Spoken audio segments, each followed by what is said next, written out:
Alright, so we're going to look at product rule for radicals. Again, this is part 2, and we're using the other form of it where we're taking two simplified radicals and we're multiplying them together to simplify. So, here's my example I already have worked out. I have the radical 10 and the radical 5. I cannot simplify those. But whenever I multiply them together, they can both go into the radical, same radical, and that becomes 50. Well, I can rewrite 50 as 25 times 2. 25 is a perfect square. That's my goal, so I can pull it out from under the radical, and I end up with 5 radical 2. So, I have some other problems here. If you would like, pause the video, and let's see if we get the same answers. Alright, so I have 3 times 12, which equals square root of, what, 36? And what is the square root of 36? Excellent. 6. And make sure I box my answers this time. Now, there's other ways in which you could have worked this. You could have looked at this and said, oh, well, I can go ahead and simplify it. You could have looked at it like this and said, well, 12 is 3 times 4. So that's radical 3 times 2 radical 3. Well, radical 3 times a radical 3, that's the same as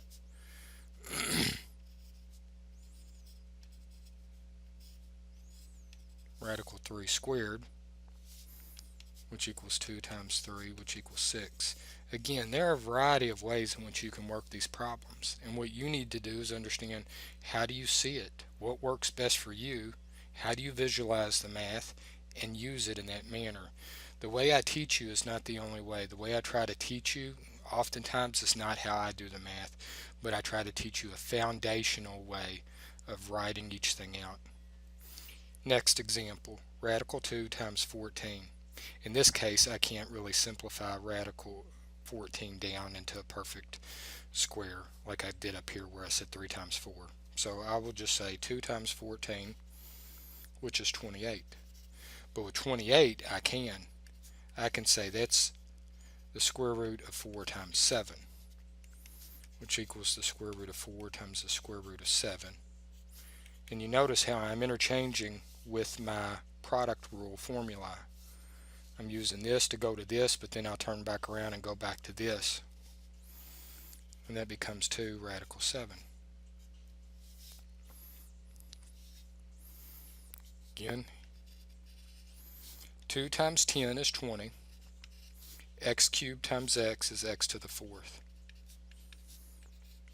Looking for a perfect square, 4. 4 is a perfect square, so 4 times 5.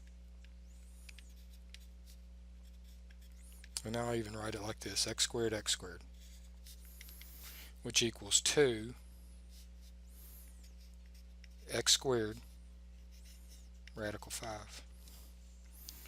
My 4 becomes a 2, so radical 4, radical 5, radical x squared, radical x squared.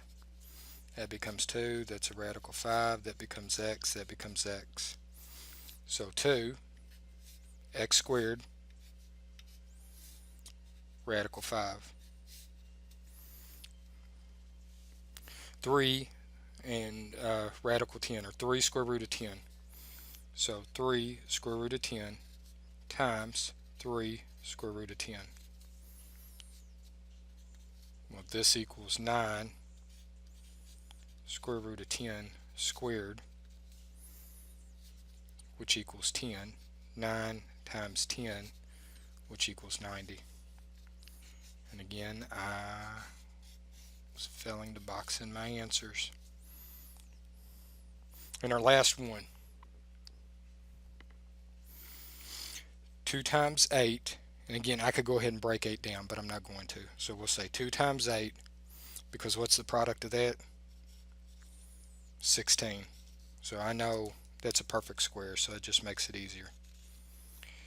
X times x, y squared times y,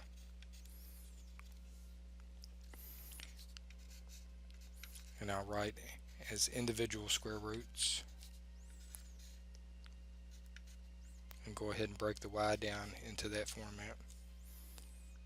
Square root of 16 is 4. Square root of x squared is x. The square root of y squared is y.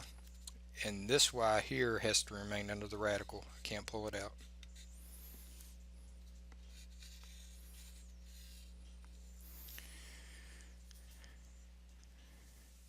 And that, ladies and gentlemen, are example problems for the product rule for radicals.